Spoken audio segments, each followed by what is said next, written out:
Welcome to the channel, and today we'll be breaking down one of our favorite songs on Revival, Framed.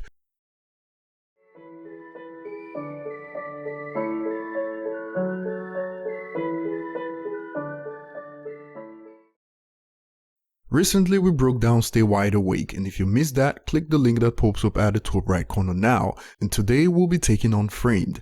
If you're a huge Eminem fan, subscribe to the channel if you're new and turn on notifications, as we'll be releasing a breakdown for 3 AM very soon for the fans that love Eminem's horrorcore songs. It's 2019, which is the 20th anniversary of the Slim Shady LP and 10th of Relapse. These two albums are Slim Shady albums, and Framed, that released in 2017 on Revival, is along the lines of what we can expect from Eminem if he releases another Slim Shady album in 2019. Framed is pretty much a spiritual successor to 3 AM, and if you look closely, some scenes from 3 AM are replicated in the music video of Framed. According to Eminem in an interview on Shade 45, the beats of Framed is one of his favorite beats ever, and I share this opinion with Eminem, and Eminem starts the first verse with this. Feeling kinky, lip syncing in 2 Shorts, Freaky Tales. Yeah. Freaky Tales is the 5th track on 2 Shorts album from 1987, Born to Mark, and Biatch in that bar is a trademark ad-lib on many of 2 Short's songs. In the song, 2 Short talks about his tales with numerous females he smashed, but we all know Slim Shady is one to go beyond sex with the ladies. Eminem has been sober for over 10 years, and in the next bar, he states that he's beginning to have some visions of relapsing as his thoughts run wild. And remember that Eminem relapsing is going back to Slim Shady, who's also a serial killer. Having creepy visions of whiskey drinking, envisioning sneaking into where Christy Brinkley dwells. Christy Brinkley in that bar is an American supermodel that spent 25 years as the face of CoverGirl. She's currently 65, but age is just a number to Slim Shady, as he envisions sneaking up on Brinkley. Slim Shady then elaborates on this by stating how he envisions handling her. I know this is risky thinking, but I want a sticker like she's decals. In that bar, Slim Shady plays on the meaning of decals, which is a design prepared on special paper for durable transfer onto another surface such as glass or porcelain. And Shady plays on this meaning to describe how he intends on having sex with her, obviously without consent. Sticker like a sticker. Remember that Marshall Mathers has 3 personalities, and in the next bars, they are having a conversation in what seemed like Shady giving advice to Marshall on how to carry out these crimes. But when murdering females, better pay attention to these details. And Shady even expands on how Marshall should take precautions when committing these crimes to avoid getting caught. Shady suggests that Marshall wears at least 3 layers of clothing, so even in a struggle, there'll be no evidence for the cops to track the mothers back to them. Of course, Shady had to point this out to Marshall, since it's been a while since Shady manifested in full form since Relapse released in 2009. If you get scratched because you're DNA, be all up under her fingernails. The next bars is probably the 3rd personality, Eminem, talking to Shady that Marshall understands the advice is given, but is at a point right now where it doesn't seem to give a fuck about what happens.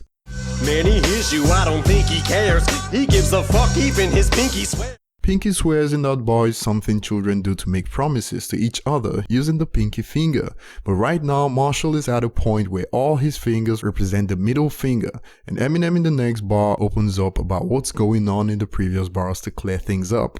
3 personalities, burst anatomy, please beware. Fans have known this for years, that Eminem has 3 personalities, and they were depicted in the first 3 albums, the Slim Shady LP, the Marshall Mathers LP, and the Eminem Show. Since then, only Relapse has been a true Slim Shady album, and Shady is the most evil of them all, so of course, is the expert at giving directions for murders. Slim Shady loves to pretend to be a lumberjack when he's taking out his victims, and here does the same to Brinkley, most likely with his signature chainsaw. Chop her up, put her body parts in front of Stephen Avery's trailer and leave him there. Stephen Avery in that bar was wrongfully convicted of sexual assault and attempted murder, but after serving 18 years in prison, he was exonerated by DNA testing. But 2 years later, he was convicted again for an unrelated murder and maintains his innocence to this day. Slim Shady in this bar is pretty much stating that he framed Stephen Avery. Similar to Norman Bates in Psycho, Marshall seems to suffer memory loss when Slim Shady takes over and commits vicious crimes, and the second verse starts with this. Woke up, it was dawn, musta knew something was wrong. This also happened in 3 AM, where Eminem also suffered memory loss after going on drugs and committing crimes, and Framed will sit well in Relapse that released in 2009, since its theme of Shady the mass murderer was all over Relapse. Shady at this point is taking over Marshall's body because of drugs, and he doesn't even know how he ends up watching cartoons on the telly, but something catches his attention. Donald Duck's on as the Tonka truck in the yard, but dog, how the fuck is Ivanka Trump in the trunk of my car? Donald Duck in that bar is a cartoon character created by Walt Disney Productions, and Donald is a white duck with yellow-orange bill, legs and feet. Guess who's also known as Donald and described as orange? President Trump. And since Ivanka Trump is mentioned at the end of that bar, you know Eminem is also hinting at Trump with the Donald Duck reference.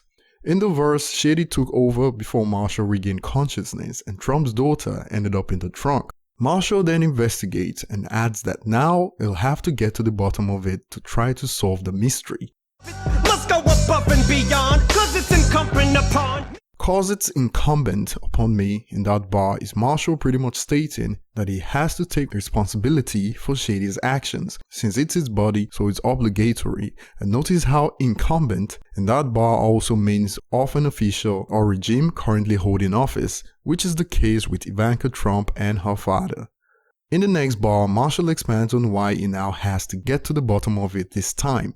Plus I feel somewhat responsible for the dumb little blonde girl. And the dumb little blonde girl Marshall refers to here is a previous victim of Slim Shady that was murdered and dumped in a pond. And he expands on this by stating that it's now 2 recent murders that Shady has committed that he's not able to remember. Marshall now is investigating and trying to recollect the murders Shady's committed, and refers back to when he slit the throat of his public defender and turned him to minced meat.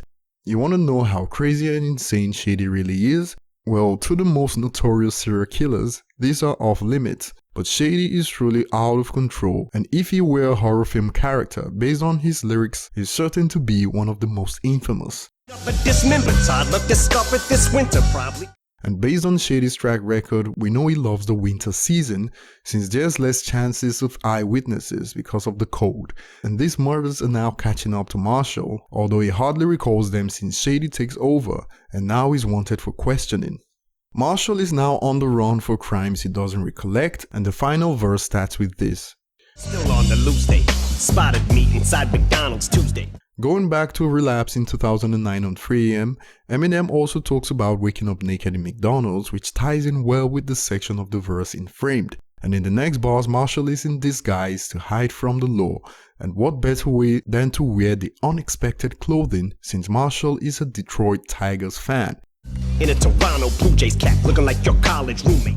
Toronto Blue Jays are huge rivals of the Detroit Tigers, so of course the authorities will not expect Marshall to be dressed in a Toronto Blue Jays cap. And this whole scenario is similar to how Ted Bundy blended in college campuses. And remember in Stay Wide Awake that we broke down previously, Shady compares himself to Bundy.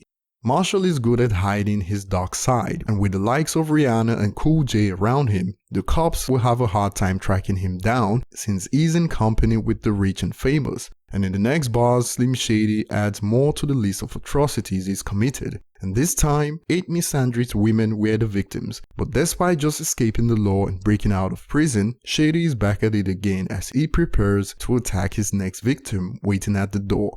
In the next bars, Shady suggests that he's stalked this victim for a while now, and he's even left sexual innuendos like little riddles and poems to give his victim hints of what's to come. You'll get the hint, ho. I'm in your window. Notice how innuendo in that bar is pronounced like innuendo, which means an elusive or oblique remark or hint, typically a suggestive one, which is what Shady has been hinting at his victim with riddles and poems. And the final bars of this song is Shady hinting that while he's just entertaining with his music, he slipped up and described actual crime scenes, and now he's facing the consequences as he's no longer able to hide behind it just being entertainment anymore.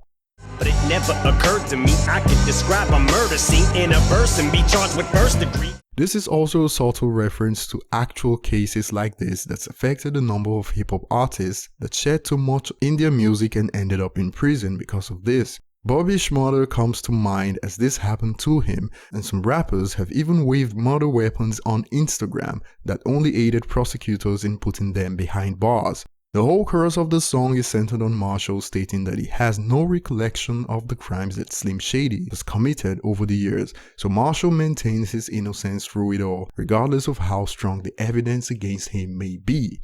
Leave your thoughts below and remember that you can support the channel by donating to our PayPal at the link in the description.